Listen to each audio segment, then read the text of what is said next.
Diasco Foot, miroir du football de la diaspora congolaise.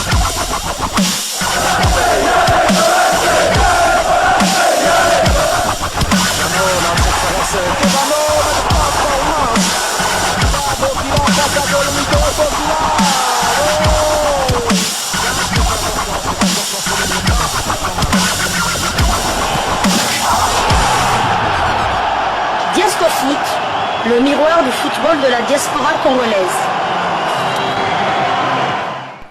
Vous êtes sur Diasco Foot, le miroir du football de la diaspora congolaise.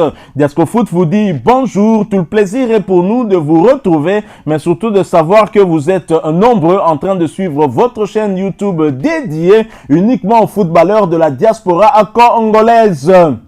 C'est l'heure de partager avec vous quelques news que nous avons pu récolter pour vous, des news concernant certains de nos internationaux ou des binationaux qui se sont illustrés dans leurs clubs respectifs.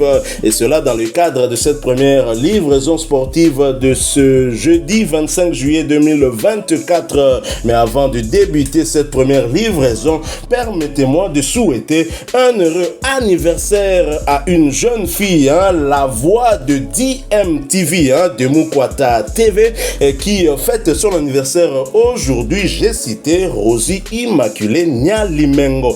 Bon anniversaire à toi, mademoiselle Rosie Immaculée, et merci beaucoup pour cette belle voix, en tout cas, qui berce beaucoup des abonnés de la chaîne DMTV. Et pour cette première livraison, nous la débutons par l'Algérie. Les internationaux congolais Kevin Mondeko et Glody Likonza se sont engagés tous les deux avec l'US Alger d'Algérie en provenance du TP Mazembe. En fin de contrat avec le tout-puissant Mazembe, Kevin Mondeko, 28 ans, défenseur central, et Glody Likonza, 26 ans, milieu de terrain, se sont respectivement engagés pour 2 et 3 saisons, comme annoncé par le club algérien dans ses canaux de communication. Signalons que l'US Alger va jouer cette saison la Coupe des Confédérations africaines. Nous ne pouvons que souhaiter à nos deux internationaux congolais bonne chance dans leur nouvelle aventure. Si en cette période de mercato, certains joueurs ont déjà trouvé leur port d'attache, d'autres par contre qui étaient en fin de contrat n'ont toujours pas de nouvelles. Il s'agit de Samuel Moutoussamy qui était en fin de contrat du côté du FC Nantes en Ligue 1 française. Nous parlons de Jordan Ikoko qui était en fin de contrat du côté de Paphos à Chypre. Et nous parlons aussi de Vital Simba qui était en fin de contrat, qui espérait une prolongation de contrat. Malheureusement, son club a été relégué en 3e division française. Donc lui aussi, il est à la recherche d'un club.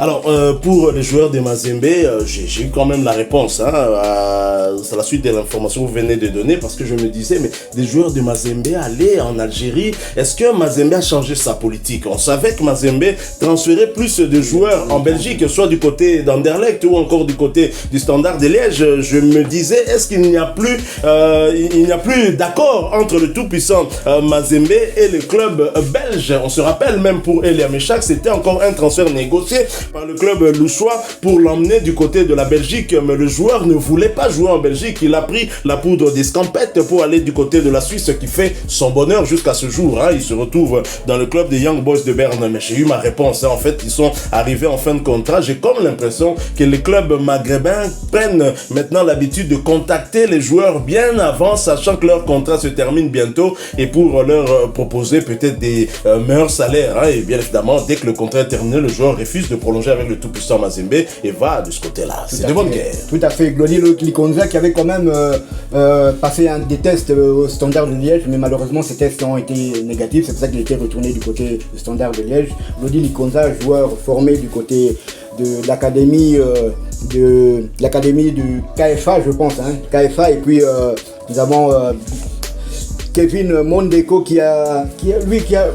moi j'ai toujours connu au club de tout-puissant Mazembe. Je sais que c'est un Quinois, mais je l'ai toujours connu au club de tout-puissant Mazembe. C'est un défenseur que j'aimais bien, qui était très bon. Je le voyais même comme le futur de l'équipe nationale avec Enoch Inongabaka, mais malheureusement les blessures s'enchaînant, il enchaînait trop de blessures et malheureusement sa carrière aussi n'a pas vraiment décollé. Si c'était quand même une pièce maîtresse du club louchois.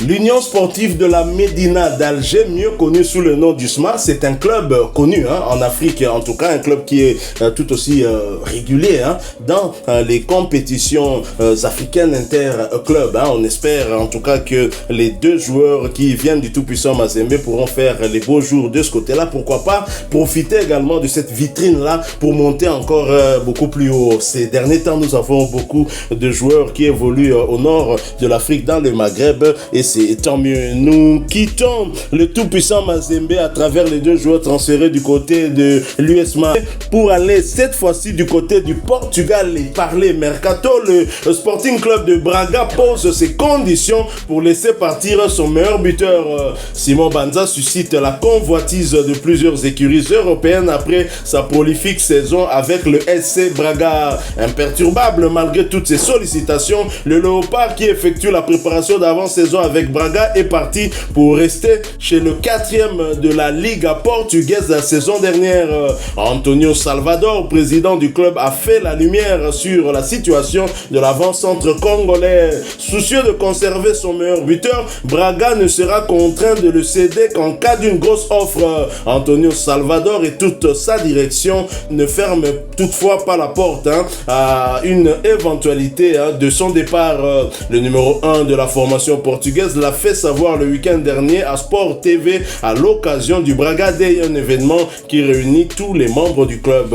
Nous savions qu'il y avait plusieurs acteurs sur le marché. Simon Banza pouvait et peut-être l'un d'entre eux. Simon Banza est un joueur qui aura 28 ans. Il a réalisé une belle saison et on sait que plusieurs clubs s'intéressent à lui. Mais jusqu'à présent, il n'y a pas encore eu de proposition qui satisfasse les intérêts du SC Braga et du joueur. Et nous verrons donc ce qui se passera jusqu'au 31 août. Tout peut arriver, a déclaré le président du SC Braga. Au moins, c'est clair. Parce que certes, il y a eu beaucoup de sollicitations. On a même parlé de clubs de première ligue. On a parlé de beaucoup de clubs, des clubs connus aussi. Mais Simon Banza ne semblait pas aussi pressé, du moins son club, pressé de se débarrasser de Simon Banza qui pourrait rester s'il n'y a pas d'offre stratosphérique pour convaincre le SC Braga de se séparer d'avec son meilleur buteur qui était du reste le deuxième meilleur buteur au championnat portugais. Il faut le rappeler également, le meilleur buteur léopard évoluant en Europe. Simon Banza, je l'ai dit, imperturbable, qui se prépare avec Braga pour préparer la saison prochaine, qui était même auteur de 2 buts, je crois. Le premier c'était face à Timothy Fayulu, lors de ce match amical remporté par Braga 1-3. On aurait même pu penser que Timothy Fayulu était faible, mais non, puisque Timothy Fayulu quelques jours plus tard venait de battre le champion de Suisse avec club de Deliamecha, qui était resté d'ailleurs muet au cours de ce match. Et Timothy Fayulu n'avait encaissé qu'un seul but comme le jour du match contre Braga, et c'était l'unique but encaissé, c'était d'ailleurs face à son compatriote Simon Banza. C'est dire que c'est un joueur qui compte beaucoup pour ce club-là et qui a bien l'intention de le garder. 25 millions d'euros, telle est la clause libératoire de Simon Banza, et apparemment son président ne veut pas le brader. C'est aussi une bonne chose pour lui et pour le club de Braga. Il faut dire que Simon Banza la saison passée a mis quand même la barre très haut, en deuxième meilleur buteur du championnat portugais. Il était même meilleur buteur avant de se rendre du côté de la CAN, mais c'est vrai que le Suédois Gyökeres a fait une fin de saison monumentale. D'abord, il est champion du Portugal avec le Sporting Lisbonne, et Gyökeres qui est quand même sollicité du côté de Barcelone pour épauler ou bien pour remplacer Lewandowski. Donc Simon Banza fait très belle saison, et son président le sait. C'est pour cette raison-là qu'il ne veut pas le brader. Je pense que il ne vendra pas Simon Banza pour moins de 20 millions. On sait qu'il y a des clubs comme l'AS Roma qui se sont renseignés. On sait qu'il y a Fenerbahçe du Special One de José Mourinho qui se sont renseignés. Il y a West Ham aussi dans Première Ligue anglaise qui sont tout à fait. Et puis du côté des Émirats Arabes Unis aussi, il a aussi la cote de ce côté-là. Ben, on espère. De toute façon, il est sous contrat avec Braga, et donc le président de Braga ne va pas faire comme le président de Marseille, empêcher Simon Banza de suivre les entraînements tactiques avec le nouveau coach et tout ça. Mais en tout cas, il est bien, comme vous avez dit, il a déjà marqué un ou deux buts. Le premier, c'était face à Fayoulou. Et là, il est toujours à Braga. Il est en train de préparer la nouvelle saison. Simon Banza devrait peut-être, à défaut d'être transféré, discuter d'une révalorisation salariale. Je pense qu'il le mérite bien, parce que si il est sollicité ça et là, ça veut dire qu'il a de la qualité et qu'il a eu à progresser, une marche de progression qu'il a encore. Et on espère en tout cas que Simon Banza pourra faire la même saison que celle de l'année dernière. Pourquoi pas aller chercher cette première place chez les meilleurs buteurs au championnat portugais, si tenter qu'il continue de ce côté-là. Voilà qui met fin à cette première livraison sportive de ce jeudi 25 juillet 2024. Si vous l'avez aimé, laissez-nous un maximum de j'aime.